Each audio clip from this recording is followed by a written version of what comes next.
तो आज hydrogen bonding, इसे एक एग्जाम्पल से समझते हैं।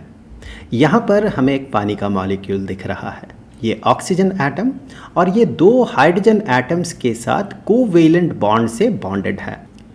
यहाँ पर एक शेयर्ड पेयर ऑफ इलेक्ट्रॉन्स और यहाँ पर एक शेयर्ड पेयर ऑफ इलेक्ट्रॉन्स। वैसे ये शेयर्ड पेयर ऑफ इलेक्ट्रॉन्स जो है मॉलिक्यूलर ऑर्बिटल में रहता है, मतलब वो इस पूरे मॉलिक्यूल को सराउंड करके मॉलिक्यूलर ऑर्बिटल बनता है और उसमें वो रिसाइड करता है। देखिए, ऑक्सीजन जो है हाइड्रोजन से थोड़ा ज़्यादा इलेक्ट्रोनेगेटिव होता है। इलेक्ट्रोनेगेटिव ज़्यादा होने का मतलब ये है कि ये जो शेयर्ड पेयर ऑफ इलेक्ट्रॉन्स है उसे ऑक्सीजन एटम अपने तरफ खींच लेता है, अट्रैक्ट करके रखता है। थोड़ा ज़्यादा टेक्निकली कहें तो जो मॉलिक्यूलर ऑर्बिटल में ये जो इलेक्ट्रॉन रिसाइड करेगा, शेयर्ड पेयर ऑफ इलेक्ट्रॉन्स जो रिसाइड करेगा, उसका इलेक्ट्रॉन डेंसिटी ऑक्सीजन की तरफ थोड़ा ज़्यादा होता है और हाइड्रोजन की तरफ उसका डेंसिटी जो है, प्रोबेबिलिटी डेंसिटी, वो कम हो जाता है।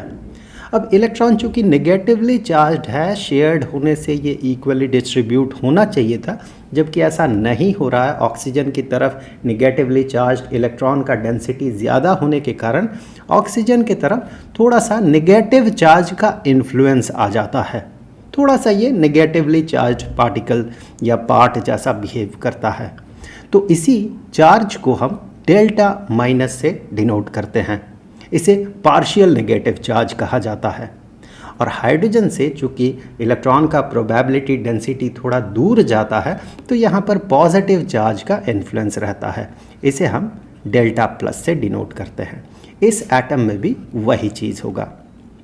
तो ये डाइपोल जैसा बिहेव करता है, एक ऐसा सिस्टम जिसके एक तरफ नेगेटिव चार्ज का इन्फ्लुएंस है और दूसरी तरफ पॉजिटिव चार्ज का इन्फ्लुएंस है। अब अगर आप बहुत सारे पानी के मॉलिक्यूल्स को कंसीडर करें, लेट्स से यहाँ पर एक पानी का मॉलिक्यूल, यहाँ पर, और इस तरह से एक और पानी का मॉलिक्यूल, और पानी के मॉलिक्यूल में ये तो ऑक्सीजन एटम है, यहाँ पर मैं हाइड्रोजन एटम्स को इस तरह से ड्रॉ कर लेता हूँ ऐसे। तो इन पानी के मॉलिक्यूल्स के बीच अगर आप देखें, हाइड्रोजन एटम के पास थोड़ा सा पार्शियल पॉजिटिव चार्ज होगा, यहाँ पर भी ये पार्शियल पॉजिटिव चार्ज होगा। ऑक्सीजन के पास पार्शियल नेगेटिव चार्ज होगा, इस ऑक्सीजन एटम के तरफ भी पार्शियल नेगेटिव चार्ज होगा।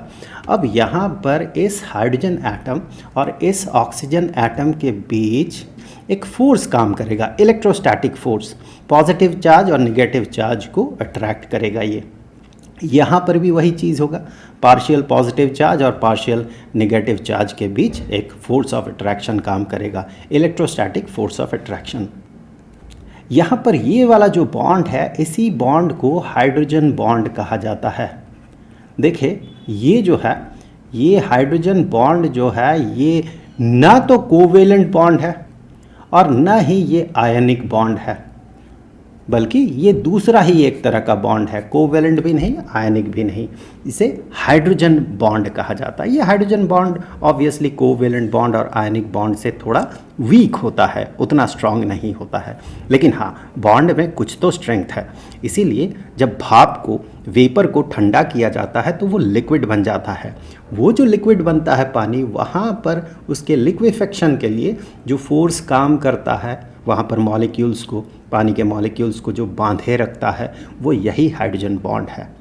और जब पानी को और ठंडा कर दिया जाता है, वो जब बर्फ़ हो जाता है, ठोस हो जाता है, बहुत हार्ड हो जाता है, उस हार्डनेस के पीछे, सॉलिड बनने के पीछे जो फोर्स काम करता है, वो हाइड्रोजन बॉन्ड ही करता है।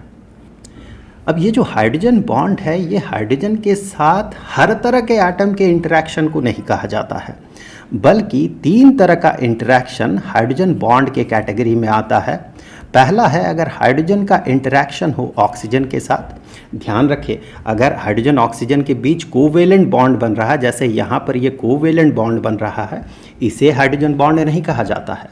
ये ऐसा बॉन्ड है, न तो वो कोवेलेंट है और न ही वो आयनिक बॉन्ड है। अब हाइड्रोजन और नाइट्रोजन के बीच अगर इस तरह का बॉन्ड बनता है तो इसे हाइड्रोजन बॉन्ड के कैटेगरी में रखा जाता है। इवन हाइड्रोजन और फ्लोरीन के बीच अगर इस तरह का बॉन्ड बनता है, वो भी हाइड्रोजन बॉन्ड के कैटेगरी में आता है। यहाँ पर इंटरेस्टिंगली देखिए, ऑक्सीजन, नाइट्रोजन और फ्लोरीन जो है ये बहुत ही इलेक्ट्रोनेगेटिव एलिमेंट है। तो इस तरह का जो इंटरेक्शन होता है ये हाइड्रोजन बॉन्ड के कैटेगरी में आता है, हाइड्रोजन बॉन्ड। चलिए यहाँ पर तो हमने ऑक्सीजन और हाइड्रोजन के बीच का इंटरेक्शन में जो हाइड्रोजन बॉन्ड बन रहा है उसको देखा। अब हाइड्रोजन नाइट्रोजन के बीच का इंटरेक्शन भी देख लेते हैं। एग्जाम्पल के तौर पे मान ले कि हमने अमोनिया कंसीडर किया, NH3। सो नाइट्रोजन, हाइड्रोजन और हाइड्रोजन, NH3। यहाँ पर नाइट्रोजन हाइड्रोजन से ज़्यादा इलेक्ट्रोनेगेटिव होने के कारण क्या होता है, इसमें पार्शियल नेगेटिव चार्ज आता है, हाइड्रोजन में पार्शियल पॉजिटिव चार्ज आता है हाइड्रोजन की तरफ। उसी तरह से इस वाले हाइड्रोजन में भी पार्शियल पॉजिटिव चार्ज आएगा। एक दूसरा NH3 ले लेते हैं, यहाँ पर भी ये N और ये H और एक H, NH3। सो यहाँ पर भी यही चीज़ होगा, इस जगह पे पार्शियल नेगेटिव चार्ज आएगा और इनमें पार्शियल पॉजिटिव चार्ज रहेगा। अगर आप यहाँ पर इस एटम को, इस नाइट्रोजन एटम को कंसीडर करें और यहाँ पर इस हाइड्रोजन एटम को कंसीडर करें तो देखिए, एक में पार्शियल नेगेटिव चार्ज है तो दूसरे में पार्शियल पॉजिटिव चार्ज है। तो इन दोनों के बीच यहाँ पर एक फोर्स ऑफ अट्रैक्शन काम करेगा, इलेक्ट्रोस्टैटिक फोर्स ऑफ अट्रैक्शन काम करेगा। ऑब्वियसली इसे हम हाइड्रोजन बॉन्ड कहेंगे, क्योंकि हाइड्रोजन नाइट्रोजन के बीच भी इस तरह का इंटरेक्शन हो जो कि न कोवेलेंट हो न आयनिक हो और वो बॉन्ड बनाए, तो वो हाइड्रोजन बॉन्ड के कैटेगरी में आता है। इस तरह हाइड्रोजन फ्लोराइड में भी आपको हाइड्रोजन बॉन्ड मिलेगा।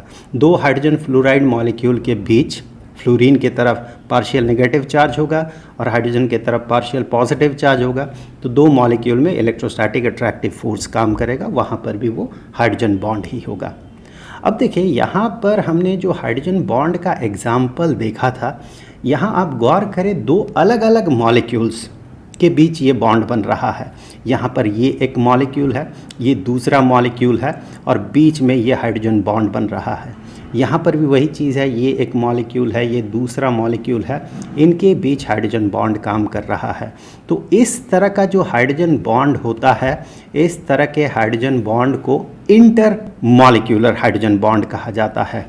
दो मॉलिक्यूल के बीच इंटर मॉलिक्यूलर, दो अलग अलग मॉलिक्यूल्स के बीच जो हाइड्रोजन बॉन्ड बन रहा है वो इंटर मॉलिक्यूलर हाइड्रोजन बॉन्ड है, जैसे यहाँ पर और यहाँ पर हमें दिख रहा है। एक तरह का हाइड्रोजन बॉन्ड हमें एक ही मॉलिक्यूल के भीतर दिखता है, उसे इंट्रा मॉलिक्यूलर हाइड्रोजन बॉन्ड कहा जाता है। अब इंट्रा मॉलिक्यूलर हाइड्रोजन बॉन्ड मतलब एक ही मॉलिक्यूल के भीतर वो हाइड्रोजन बॉन्ड हमें दिख रहा है। इसका दो एग्जाम्पल हम कंसीडर करेंगे, एक तो इथिलीन ग्लाइकॉल और दूसरा ओ नाइट्रोफेनॉल। सो इथिलीन ग्लाइकॉल का एग्जाम्पल पहले ले लेते हैं। यहाँ पर एक कार्बन, यहाँ पर एक कार्बन, यहाँ पर हाइड्रोजन, यहाँ पर हाइड्रोजन, हाइड्रोजन, हाइड्रोजन और OH इसके साथ जुड़ा हुआ होगा, O और साथ में H और यहाँ पर भी O और साथ में ऐसे H। यहाँ गौर करने वाली बात यह है कि आप अगर इस हाइड्रोजन एटम को देखें, आप अगर इस ऑक्सीजन एटम को देखें तो ऑक्सीजन हाइड्रोजन और कार्बन से ज़्यादा इलेक्ट्रोनेगेटिव होता है, तो इस पेयर ऑफ इलेक्ट्रॉन को और इस पेयर ऑफ इलेक्ट्रॉन को वो अपने तरफ अट्रैक्ट कर लेगा, उसका प्रोबेबिलिटी डेंसिटी ऑक्सीजन की तरफ ज़्यादा हो जाएगा, तो ऑक्सीजन की तरफ पार्शियल नेगेटिव चार्ज आएगा। और यहाँ पर भी इस ऑक्सीजन की तरफ पार्शियल नेगेटिव चार्ज आने के कारण इस हाइड्रोजन के पास पार्शियल पॉजिटिव चार्ज आएगा। और यहाँ पर इन दोनों के बीच ऑब्वियसली इलेक्ट्रोस्टैटिक अट्रैक्टिव फोर्स काम करेगा और ऑब्वियसली इसी बॉन्ड को हम हाइड्रोजन बॉन्ड कहेंगे। यहाँ पर ये हाइड्रोजन बॉन्ड एक ही मॉलिक्यूल के भीतर एक ऑक्सीजन एटम और एक हाइड्रोजन एटम के बीच हो रहा है, जो कि न तो कोवेलेंट है और न ही आयनिक है। ये डाइपोल डाइपोल इंटरेक्शन हो रहा है, यहाँ पर एक डाइपोल बन रहा है और इस जगह पे एक डाइपोल बन रहा है। तो डाइपोल डाइपोल इंटरेक्शन है, इलेक्ट्रोस्टैटिक अट्रैक्टिव फोर्स काम कर रहा है। और ये जो मॉलिक्यूल हमने यहाँ पर कंसीडर किया था, ये था इथिलीन ग्लाइकॉल, इथिलीन ग्लाइकॉल।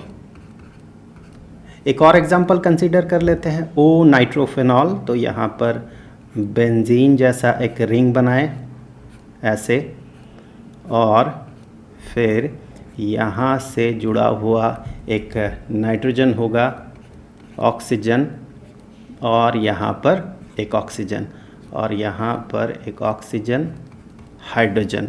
तो यहाँ इस जगह पे आप अगर इस ऑक्सीजन एटम और इस हाइड्रोजन एटम को देखें तो एक में पार्शियल नेगेटिव चार्ज आएगा और यहाँ दूसरे में पार्शियल पॉजिटिव चार्ज आएगा। तो यहाँ पर जो फोर्स ऑफ अट्रैक्शन, यहाँ पर इलेक्ट्रोस्टैटिक फोर्स ऑफ अट्रैक्शन जो काम करेगा वो ऑब्वियसली इसी को हम हाइड्रोजन बॉन्ड कहेंगे। और ये एक ही मॉलिक्यूल के भीतर ये बॉन्ड काम कर रहा है, ना तो ये कोवेलेंट है और ना ही आयनिक है। तो ये जो बॉन्ड है ये bond intra molecular hydrogen bond है। और ये जो एग्जाम्पल हमने कंसीडर किया है ये है ओ नाइट्रोफेनॉल का एग्जाम्पल, ओ नाइट्रोफेनॉल। तो यहाँ पर ये चैप्टर ख़त्म होता है, chemical bonding and molecular structure. इस पूरे चैप्टर का जो प्लेलिस्ट है उसका लिंक आपको नीचे डिस्क्रिप्शन बॉक्स में मिल जाएगा, और हम लोग जो अगला चैप्टर शुरू करेंगे उसका जो पहला वीडियो होगा उसका लिंक आपको इस स्क्रीन पे मिल जाएगा। तो जल्द मिलते हैं, तब तक के लिए खुश रहें, गुड बाय।